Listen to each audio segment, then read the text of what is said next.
Hello students, welcome to commerce पाठशाला। उम्मीद है आप सभी बहुत अच्छे होंगे और अपनी छुट्टियां एंजॉय कर रहे होंगे। हम अपनी इकोनॉमिक्स सीरीज के आज नेक्स्ट चैप्टर को स्टार्ट करने वाले हैं।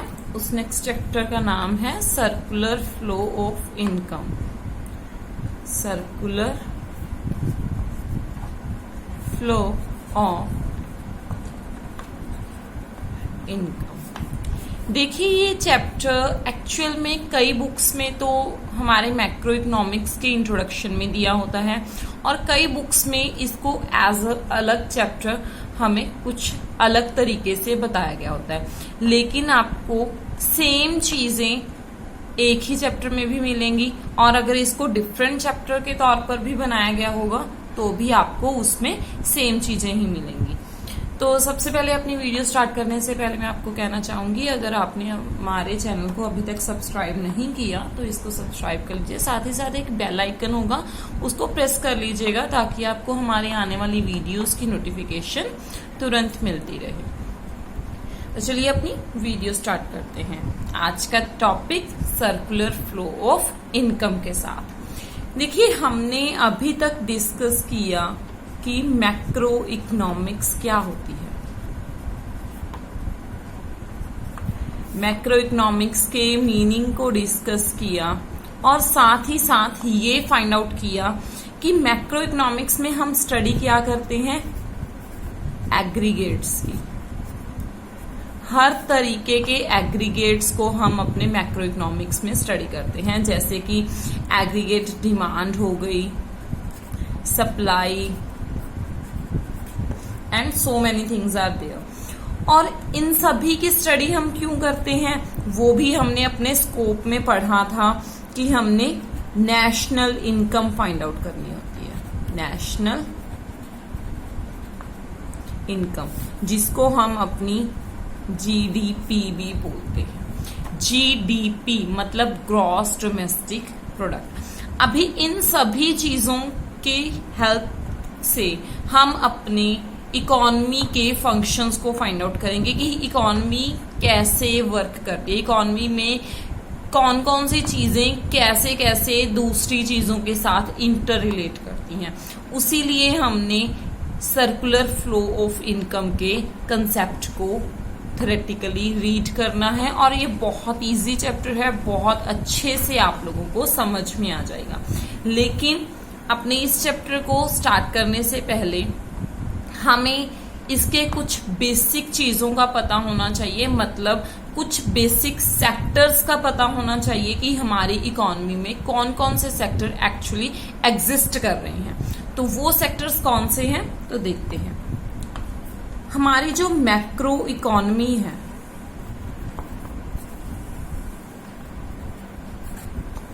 इस इकोनॉमी में 4 मेन सेक्टर्स हैं जो एग्जिस्ट कर रहे हैं, जिनकी हेल्प से हमारी पूरी इकोनॉमी काम कर रही है। इन 4 सेक्टर्स के अलावा एक सेक्टर और भी है, लेकिन उसको मेन सेक्टर्स में नहीं रखा जाता, लेकिन वो भी हमारी इकोनॉमी का मेन पार्ट हम कह सकते हैं, क्योंकि उसके बिना भी हमारी इकोनॉमी ज्यादा अच्छे से काम नहीं कर पाएगी। काम जरूर होगा लेकिन बहुत ज्यादा अच्छे तरीके से नहीं काम कर पाएगी। तो मेनली हमारे पास कितने सेक्टर्स हो गए हमारे मैक्रो इकोनॉमी में? 4 + 1 5। तो हमारे उन 5 सेक्टर्स को हम 1 बाय 1 डिस्कस करने वाले हैं। सबसे पहला सेक्टर हमारा है producer sector. Producer sector. Producer sector कौन सा हो गया? जो गुड्स को प्रोड्यूस कर रहा है, मतलब that sector which produce the goods, जो गुड्स को प्रोड्यूस कर रहा है, जिनकी वजह से गुड्स मैन्युफैक्चर होती हैं और उसके बाद वो हमारे तक पहुंचती हैं कि हम उनको यूज कर सकें, वो होता है प्रोड्यूसर सेक्टर। प्रोड्यूसर सेक्टर का मेन काम क्या होता है?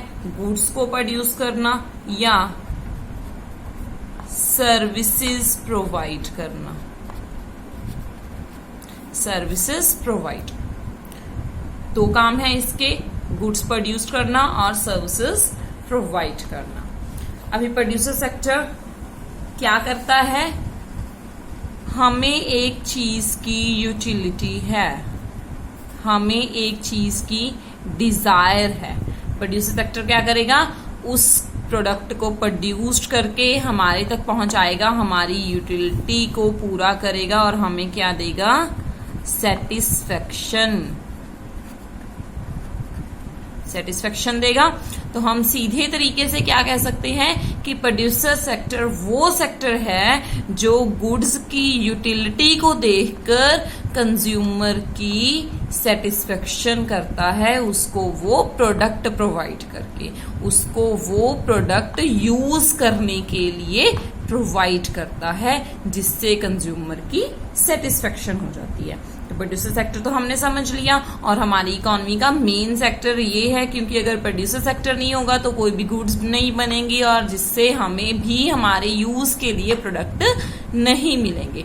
हम कोई भी प्रोडक्ट तभी यूज कर पा रहे हैं अगर हमारे पास प्रोड्यूसर सेक्टर, किसी भी तरह के प्रोडक्ट को वो प्रोड्यूस कर सकते हैं, कोई भी वो प्रोडक्ट हो सकता है जो हम अपनी डेली बेसिस पर यूज कर रहे हैं, चाहे वो पैकेज प्रोडक्ट हो या वो हम कह सकते हैं कि किसानों का प्रोडक्ट हो, कोई भी प्रोडक्ट जो हम यूज कर रहे हैं और उनको जिन्होंने प्रोड्यूस्ड किया वो प्रोड्यूसर सेक्टर के अंदर आ गए।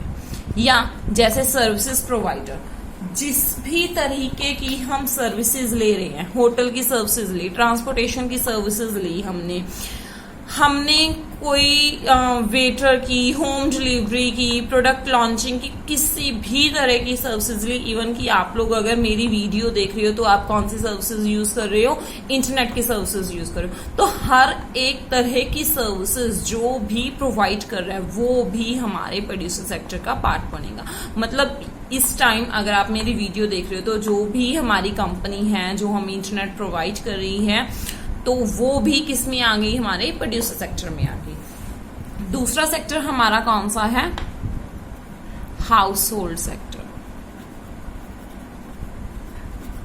हाउस होल्ड सेक्टर, इसको एक सेक्टर मतलब एक और नाम से जाना जाता है कंज्यूमर सेक्टर। लेकिन कंज्यूमर सेक्टर बहुत रेयरली यूज होता है इसका नाम, मेनली हम इसको हाउस होल्ड सेक्टर ही बोलेंगे। तो हाउस होल्ड सेक्टर और कंज्यूमर सेक्टर आपको नाम से ही पता चल गया होगा कि कौन सा सेक्टर है जो प्रोडक्ट को कंज्यूम करते हैं, मतलब that sector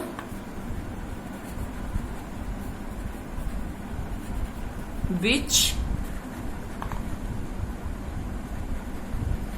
consumes the goods। वो सेक्टर जिसने गुड्स को कंज्यूम करना है, जिसने गुड्स को यूज करना है। गुड्स को यूज कौन करता है, देखिए बनाता कौन है, प्रोड्यूसर बना रहा है। सर्विसेज कौन प्रोवाइड कर रहा है, वो भी प्रोड्यूसर सेक्टर कर रहा है। किसके लिए करता है, कंज्यूमर की सेटिस्फेक्शन के लिए। कंज्यूमर को सेटिस्फेक्शन कब होगी, जब वो प्रोडक्ट को यूज करेगा। तो कंज्यूमर सेक्टर कौन है, जो प्रोडक्ट को कंज्यूम कर रहा है, जो प्रोडक्ट को यूज कर रहा है। यूज भी हम कह सकते हैं किसके लिए, अपनी सेटिस्फेक्शन के लिए, फॉर हिज ऑन सेटिस्फेक्शन। हम यहां पर भी लिख देते हैं दैट सेक्टर विच यूज और consumes the goods for his on satisfaction. मतलब वो सेक्टर जो कंज्यूम कर रहा है गुड्स अपनी सेटिस्फेक्शन के लिए। मतलब consumers, all type of consumers are there in household sector. हम लोग क्या करते हैं, हम लोग सर्विसेज यूज करते हैं, हम लोग प्रोडक्ट यूज करें, तो हम कौन से सेक्टर का पार्ट बन गए, कंज्यूमर सेक्टर का पार्ट बन गए। लेकिन अगर आप में से कोई भी प्रोड्यूसर कोई भी प्रोडक्ट प्रोड्यूस कर रहा है तो वो प्रोड्यूसर सेक्टर का पार्ट भी होगा। हम हर एक लेवल पर प्रोड्यूसर सेक्टर में भी इन्वॉल्व हो रहे हैं और हाउस होल्ड सेक्टर में भी इन्वॉल्व हो रहे हैं। हाउस होल्ड सेक्टर में तो हम इस तरीके से इन्वॉल्व हो रहे हैं, देखिए अगर एक प्रोड्यूसर ने प्रोडक्ट बनाया तो दूसरे ने उसको कंज्यूम कर लिया, कंज्यूमर ने, हम तो बन गए कंज्यूमर। और साथ ही साथ हम भी अपनी सर्विसेज किसी ना किसी रूप में दूसरे पर्सन को दे रहे हैं, तो हम प्रोड्यूसर सेक्टर का भी पार्ट हो गए। जैसे कि इसको एक एग्जांपल की तरह हेल्प से आपको समझाने की कोशिश करती हूँ मैं। देखिए, एक डॉक्टर, हाँ doctor, a teacher, a lawyer, ये सभी क्या करते हैं, अपनी सर्विसेज प्रोवाइड कर रहे हैं किसी ना किसी रूप में। इसके अलावा कई और सेक्टर्स होते हैं जो हमें सर्विसेज प्रोवाइड करते हैं, या हम कह सकते हैं कि हम एक फार्मर की बात करते हैं। फार्मर क्या है, प्रोड्यूसर सेक्टर का पार्ट माना जाता है। नॉर्मली प्रोड्यूसर माना जाता है क्योंकि वो हमें क्या करता है, वीट प्रोड्यूस करके देता है ना। जो हम वीट खा रहे हैं वो हमें कौन प्रोवाइड कर रहा है, फार्मर दे रहा है। तो फार्मर क्या हो गया, प्रोड्यूसर सेक्टर हो गया। लेकिन एक फार्मर का काम क्या सिर्फ वीट से चल जाएगा? एक फार्मर को क्या और चीजों की जरूरत नहीं पड़ेगी? मतलब एक फार्मर प्रोड्यूसर सेक्टर में इन्वॉल्व हो गया, लेकिन क्या वही फार्मर हमारे कंज्यूमर सेक्टर का पार्ट नहीं बनेगा? फार्मर कंज्यूमर भी है, मतलब फार्मर हाउस होल्ड सेक्टर का पार्ट भी बन गया, क्योंकि फार्मर क्या है, एक कंज्यूमर भी है। फार्मर प्रोड्यूसर सेक्टर का पार्ट भी है, फार्मर हाउस होल्ड सेक्टर का पार्ट भी है। सेम वे में एक डॉक्टर है, वो सर्विसेज प्रोवाइड करे, किसका पार्ट हो गया, वो प्रोड्यूसर सेक्टर का पार्ट हो गया, क्योंकि उसने सर्विसेज प्रोवाइड की, वो सर्विसेज दे रहा है अपनी। लेकिन साथ ही साथ एक टीचर और लॉयर, वो भी अपनी सर्विसेज प्रोवाइड करें, वो भी प्रोड्यूसर सेक्टर का पार्ट है। लेकिन हम ये नहीं कह सकते कि उनको किसी और चीज की जरूरत नहीं पड़ेगी, क्योंकि वो प्रोड्यूसर सेक्टर का पार्ट बन गए। लेकिन उनको कई और चीजों की जरूरत पड़ती है, जैसे कि as a teacher, as a person, वो अपने डेली रूटीन के जो भी काम कर रहा है उन सभी चीजों के लिए उसको भी किसी न किसी प्रोडक्ट के लिए जरूरत पड़ेगी, यूज करेगा वो किसी न किसी चीज को। डॉक्टर्स हैं, वो भी किसी न किसी चीज को यूज करते हैं, क्योंकि उनको भी खाना चाहिए, टीचर्स को भी चाहिए, लॉयर्स को भी चाहिए। वो सभी क्या कर रहे हैं, वो चीजों को कंज्यूम कर रहे हैं। तो वो एज अ प्रोड्यूसर भी हैं, लेकिन साथ ही साथ वो एज अ हाउस होल्ड या कंज्यूमर के तौर पर भी काम करते हैं। तो हमारे पास अगर एक जगह पर एक प्रोड्यूसर है तो दूसरी जगह पर वही पर्सन कंज्यूमर भी है। तो दोनों सेक्टर्स पैरेलली काम करते हैं। कोई भी एक पर्सन एक ही सेक्टर में नहीं हो सकता, उसके डिफरेंट रोल्स हैं। According to situation, according to condition वो चेंज हो जाते हैं। यही हमने समझना है कि वो डिफरेंटली कैसे काम करेंगे और हमारी इकोनॉमी कैसे इंटररिलेट करेगी मैक्रो इकोनॉमिक्स में। नेक्स्ट सेक्टर है हमारा third, government sector. Government sector कौन सा है? देखिए, अभी गवर्नमेंट हमें कई तरह की सर्विसेज प्रोवाइड करती है, गवर्नमेंट हमें कई तरह की फैसिलिटीज दे रही है। तो वो कौन प्रोवाइड कर रहा है? हमारा गवर्नमेंट सेक्टर दे रहा है। जैसे कि पॉलिसीज दे दी, हमें पॉलिसीज बना दी, रूल्स एंड रेगुलेशंस बना दिए,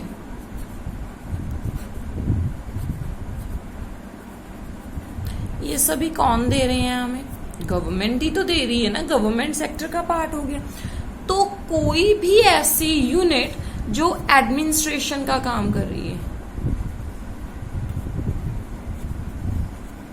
एडमिनिस्ट्रेशन का काम करने वाली हर एक यूनिट हमारे गवर्नमेंट सेक्टर का पार्ट होगी, जिसने लॉ एंड ऑर्डर को मेंटेन करना है, जिसने हमारे रूल्स एंड रेगुलेशंस देखने हैं, जिसने हमारी पॉलिसीज बनानी है, जिसने हमारे टैक्सेशंस को देखना है, वो सारे सेक्टर्स, वो सारी यूनिट्स हमारे किस सेक्टर का पार्ट होगी? गवर्नमेंट सेक्टर का।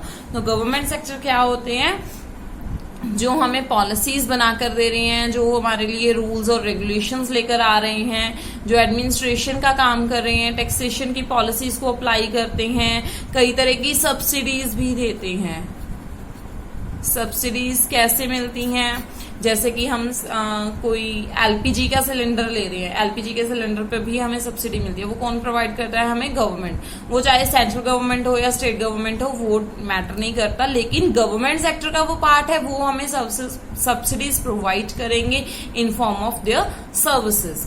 तो गवर्नमेंट सेक्टर आप लोगों ने समझ लिया कि कौन कौन होता है, जो हमें पॉलिसीज, रूल्स एंड रेगुलेशन बताता है, जो एडमिनिस्ट्रेशन का काम देखता है, टैक्सेशन लगा रहे हैं हमारे पर और सब्सिडीज वगैरह प्रोवाइड कर रहे हैं। इसके अलावा इनके कई सारे काम हैं जो हम अपने फ्लो में पढ़ेंगे डिटेल में।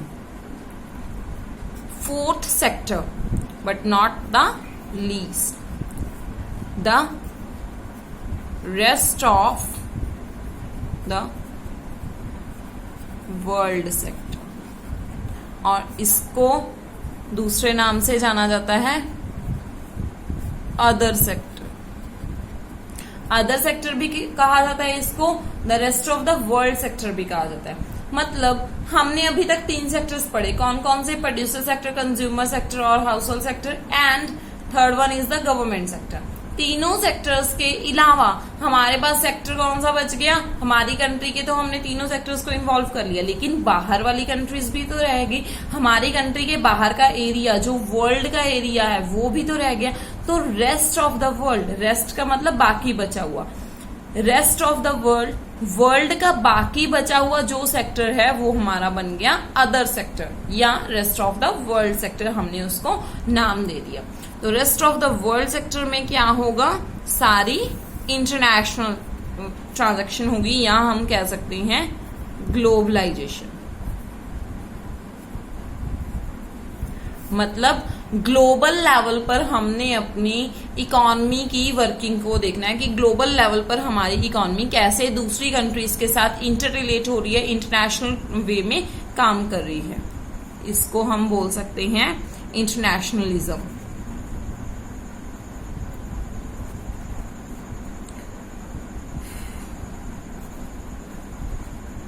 इंटरनेशनलिज्म, ग्लोबलाइजेशन या इंटरनेशनलिज्म, दोनों में से किसी भी नाम से हम इसको बुला सकते हैं। अभी हम इसमें क्या देखेंगे कि हमारी कंट्री ने दूसरी कंट्री के साथ कैसे कैसे अपने काम को किया, इंटरनेशनलिज्म कैसे किया।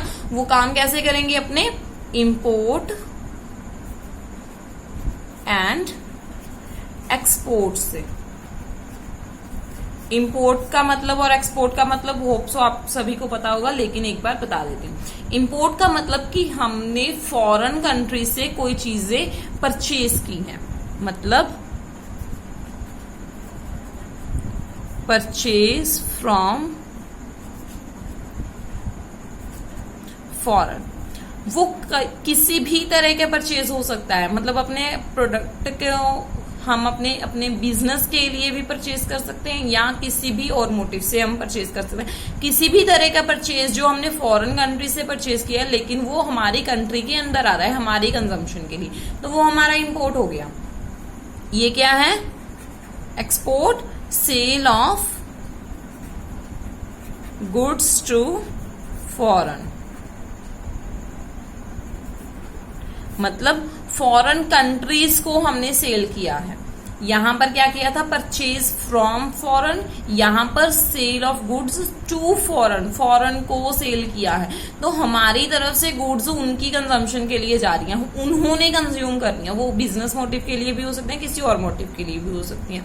तो वो सारे क्या हो गए? हमारे एक्सपोर्ट्स हो गए। तो rest of the world sector हमें किस चीज की जानकारी दे रहा है? हमारे ग्लोबलाइजेशन की, हमारे इंपोर्ट्स और एक्सपोर्ट्स के बारे में बता रहा है।